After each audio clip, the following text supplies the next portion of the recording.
दोस्तों, हम सभी एक दूसरों को देखकर यह सोचते हैं कि हमसे सुखी तो वह है, उसके पास तो घर है, परिवार है, वो कितना खुश है, और मेरे पास तो सिर्फ और सिर्फ दुख है। आखिर असल जिंदगी में सुखी कौन है? आइए इसे एक छोटी सी कहानी के माध्यम से समझते हैं। बहुत समय पहले की बात है। एक बार एक भिखारी गांव में भीख मांगने के लिए जाता है। भिखारी भीख मांगते मांगते एक किसान के दरवाजे पर पहुंचता है। वह भिखारी किसान के घर का दरवाजा खटखटाता है, लेकिन अंदर से कोई आवाज नहीं आती। दरवाजा खुला होने के कारण वह अंदर की ओर झांकता है, यह देखने के लिए कि कोई घर पर है या नहीं। वह देखता है कि किसान और उसका पूरा परिवार एक साथ बैठकर बात कर रहे हैं। बच्चे किसान के साथ लिपटे हुए हैं, खेल रहे हैं। भिखारी को लगा कि शायद किसी ने मेरी बात पर ध्यान नहीं दिया, इसलिए उसने फिर से आवाज लगाई। जब उसने दूसरी बार आवाज लगाई तो किसान की पत्नी ने सुना और उसके बाद कुछ अनाज लेकर घर से बाहर आई और उसे भीख दे दी। उसके बाद वह भिखारी वहां से चला गया और कुछ आगे चलकर वह यह सोचने लगा कि कितना खुशहाल परिवार है, कितने सुखी हैं। ये लोग परिवार में 2 बच्चे हैं और वे बच्चे पिता के साथ खेल रहे हैं। सब कुछ देखकर कितना अच्छा लग रहा था। काश मेरा भी परिवार होता। किसान का परिवार कितना खुश है, और एक मुझे देखो, दिन भर भीख मांगना पड़ता है, फिर घर आकर खुद से खाना बनाना पड़ता है, और मुझे कितनी परेशानी होती है। इसके बाद वह भिखारी अपने रास्ते निकल गया और किसान के परिवार ने खाना खाया। और खाना खाने के बाद किसान अपनी पत्नी को कहने लगा कि घर खर्च के लिए पैसे नहीं हैं, बड़ी परेशानी है। साहूकार से 1000 उधार लेना पड़ेगा, पता नहीं वह देगा या नहीं। किसान की पत्नी ने उसे धैर्य रखने के लिए कहा और बोली, आप जाओ, आपको साहूकार पैसे दे देगा। किसान गांव में एक सेठ के पास गया जिसके पास कपड़े की दुकान थी। वह ब्याज पर लोगों को पैसा देता था। किसान ने सेठ से 1000 मांगे, और जब सेठ किसान को पैसा दे रहा था तो उसने देखा कि वहां पैसों का हिसाब लगा हुआ है। किसान जब वहां से निकला तो वह सोच रहा था कि साहूकार कितना खुश है। मैं कहां 500 या 1000 के लिए घबरा रहा हूं, परेशान हो रहा हूं, और इस सेठ के पास 20,000 30,000 का हिसाब चल रहा है। किसान यह सोचते सोचते घर चला गया। सेठ की गांव में छोटी सी कपड़े की दुकान थी। गांव में कपड़े लाने के लिए उसे शहर जाना पड़ता था। वह शहर के एक बड़े दुकान से कपड़ा लाता था। अगले दिन वह सेठ शहर पहुंचा और वहां जो बड़े दुकान के सेठ जी थे उनसे मुलाकात की और उनसे सेठ से कहा कि कपड़ा खरीदना है। बड़े सेठ के पास उसका एक कर्मचारी संदेश आ रहा था कि 1 लाख का फायदा हो गया, 2 लाख का फायदा हो गया, कोलकाता में माल पहुंच गया है, मुंबई में हो गया। ये सब उसको वहां देखने को मिला। जब गांव का सेठ वहां से निकला तो वह सोचने लगा कि हम अपने आप को इस गांव का सबसे बड़ा सेठ मानकर बैठे हैं और 5,000 10,000 में खेल रहे हैं। यहां तो लाखों का फायदा हो रहा है। ये सोचते सोचते वह सेठ कपड़े लेकर अपने गांव के लिए रवाना हो गया।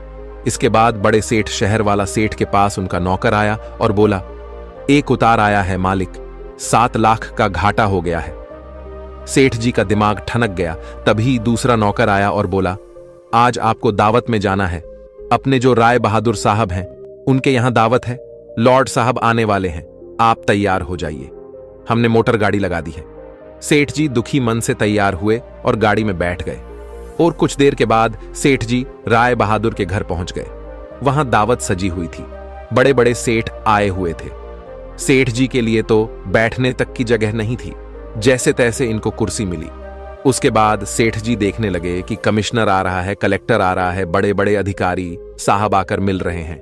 ये सब नजारा देखकर सेठ जी सोचने लगे कि कहां मैं अपने आप को सेठ मान कर बैठा हूं और कितना खुश हो रहा हूं। सबसे ज्यादा तो सुखी ये हैं। इनके पास बड़े बड़े अधिकारी आते हैं, चाय पीते हैं, हाथ मिलाते हैं, जलवा तो इनका है। इसके बाद सेठ जी राय बहादुर से मिले और उन्हें तोहफा दिया, खाना खाया और अपने घर के लिए रवाना हो गए। राय बहादुर साहब के यहां दावत खत्म हो चुकी थी और इनका सर दर्द होने लगा, क्योंकि इन्हें दिन भर से चिंता थी कि दावत कैसी होगी। जाकर कमरे में लेट गए। नौकर आकर इनकी सेवा करने लगे। जब सर दर्द बढ़ गया तो डॉक्टर बुलाया गया।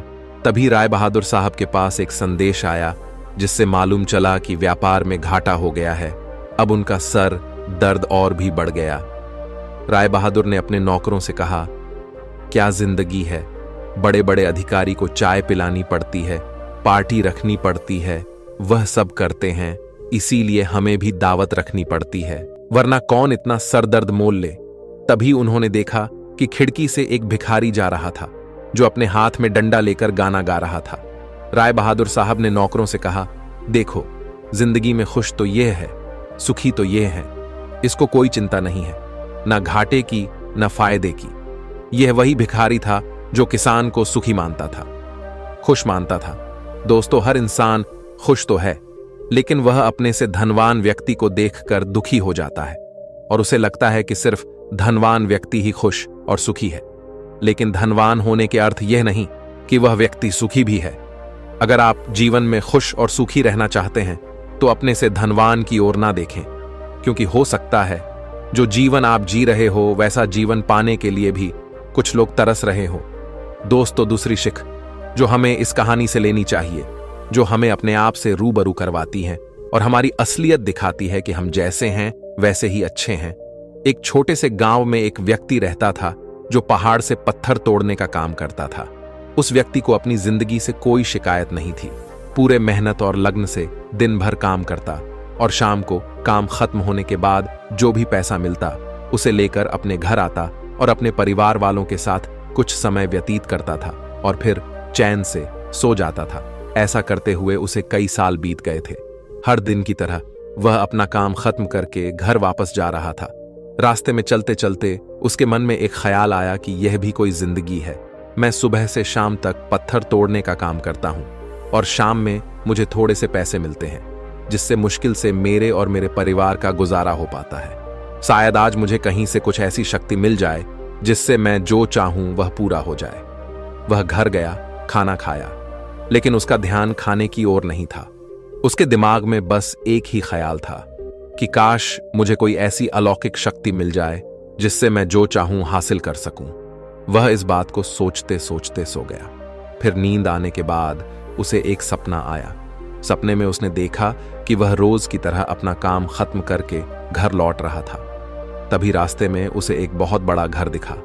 तभी उसके मन में विचार आया, काश यह घर मेरा होता और मैं इसका मालिक होता, और उसका इतना सोचते ही वह उस घर का मालिक बन गया। उसको यकीन ही नहीं हो रहा था कि उसने जो सोचा वह पूरा हो गया, लेकिन उसकी खुशी अधिक देर तक नहीं टिक पाई। अचानक से एक शोर सुनाई दिया। उसने देखा कि उसके घर के बाहर से एक रैली निकल रही है जिसमें बीचों बीच एक राजनीतिज्ञ है। उसे देखकर वहां खड़े लोग उसके नाम के नारे लगा रहे थे और सब उसको देखने के लिए तड़प रहे थे। तब उसको यह एहसास हुआ कि मैं कितना छोटा हूं, मेरा तो कोई अस्तित्व ही नहीं है इस राजनेता के समक्ष। काश मैं एक राजनेता होता और मेरे पास इतनी क्षमता होती। उसके इतना सोचने की देर थी कि वह राजनेता बन गया। उसके खुशी का ठिकाना नहीं रहा, क्योंकि उसके पास हजारों लोगों की भीड़ थी और सब उसको देखने के लिए तरस रहे थे। लेकिन उसकी यह खुशी भी ज्यादा देर भी टिक नहीं पाई, क्योंकि धूप बहुत ही तेज थी और उस राजनेता को इतनी धूप में खड़े रहने की आदत नहीं थी। उसे चक्कर आया और वह बेहोश हो गया।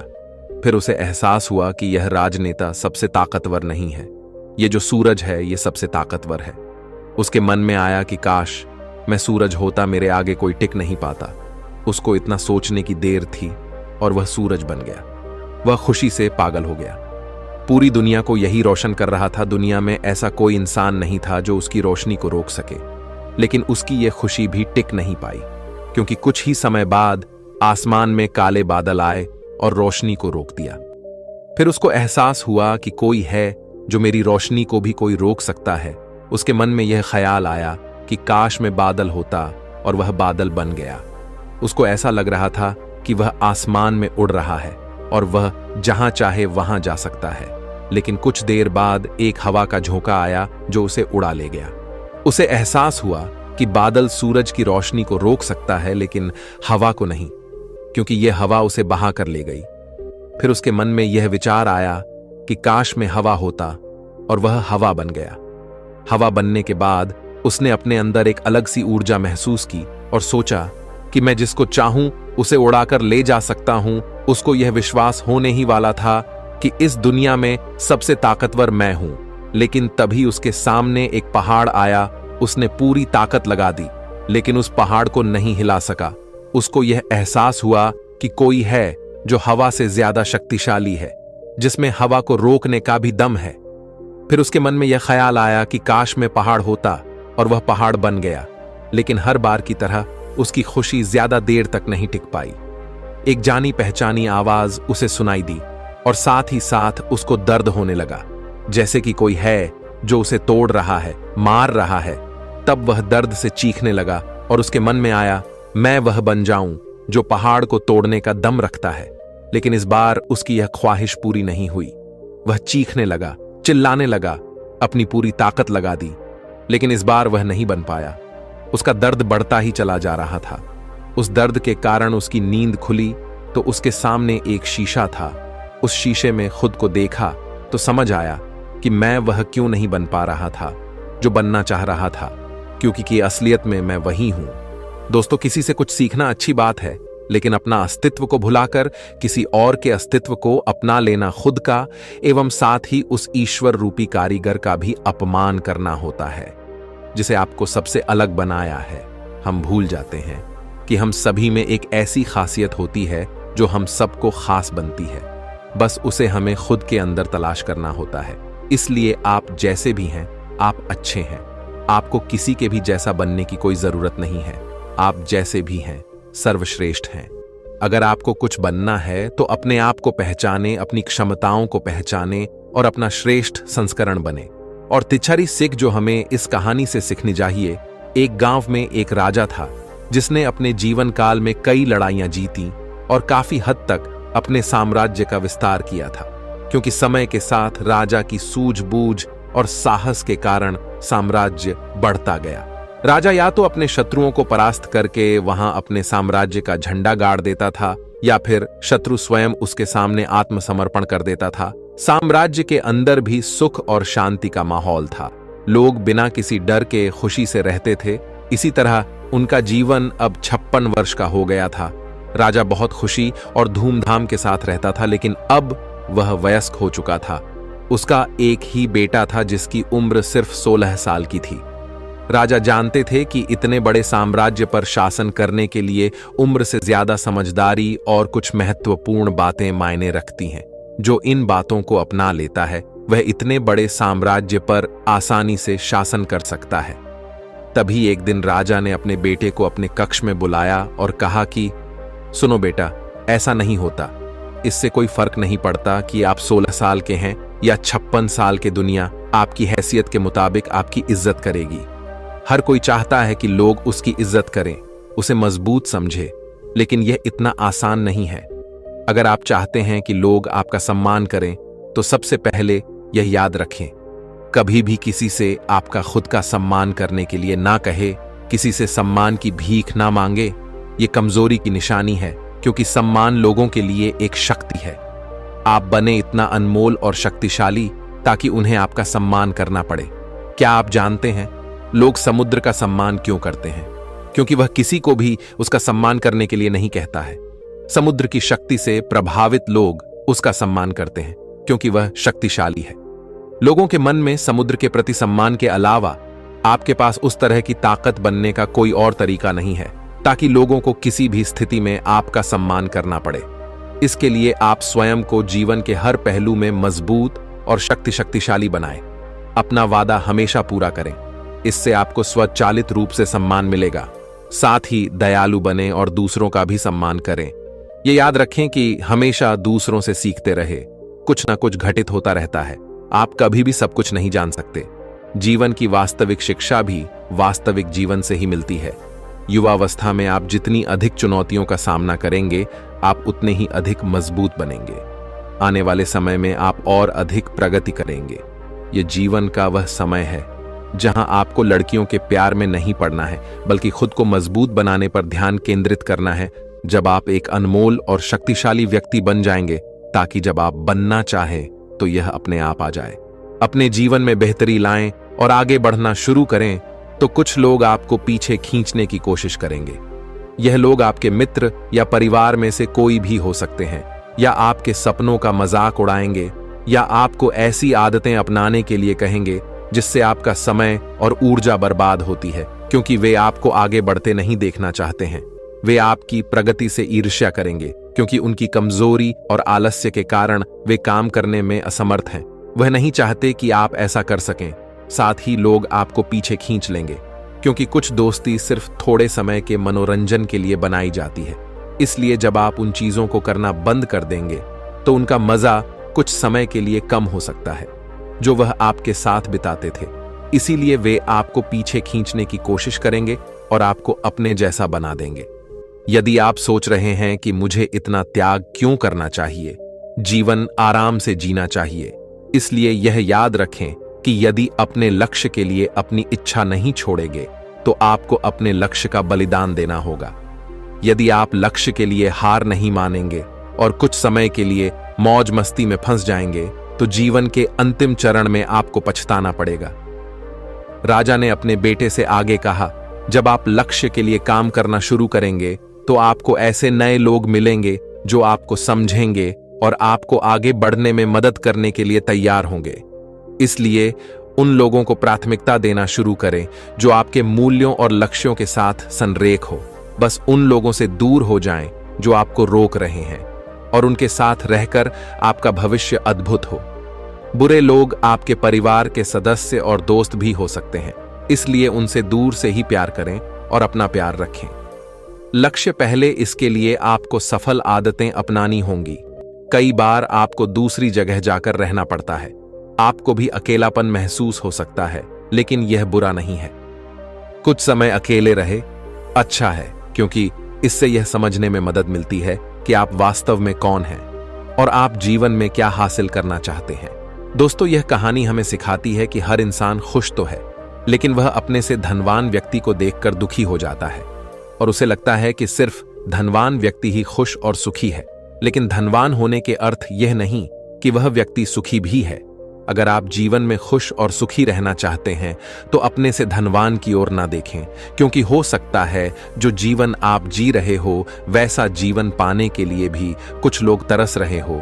तो अब आपको जवाब मिल गया होगा कि जीवन में हर वह इंसान सुखी है जो अपने से ऊंचे धनवान व्यक्ति की ओर नहीं देखता।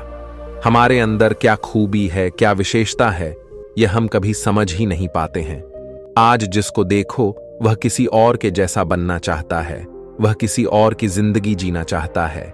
हर किसी की जिदंगी की एक अलग ही खासियत होती है, बस उसको समझने की और अपनी क्षमताओं को पहचानने की जरूरत होती है। जिस दिन आप अपनी क्षमताओं को समझ जाएंगे, उस दिन से आपके अंदर से किसी और के जैसा बनने का या किसी और का जीवन जीने का जो जिद है वह हमेशा के लिए खत्म हो जाएगा और आप अपने जीवन को अच्छे से जी पाएंगे। तो दोस्तों, कैसी लगी आपको ये कहानी? आप हमें कमेंट सेक्शन में जरूर बताना और अच्छी लगी हो तो इस चैनल को सब्सक्राइब जरूर कर लेना। तो चलिए मिलते हैं ऐसी ही कोई नई कहानी में। तब तक के लिए अपना ख्याल रखें। धन्यवाद और नमो बुद्धाय।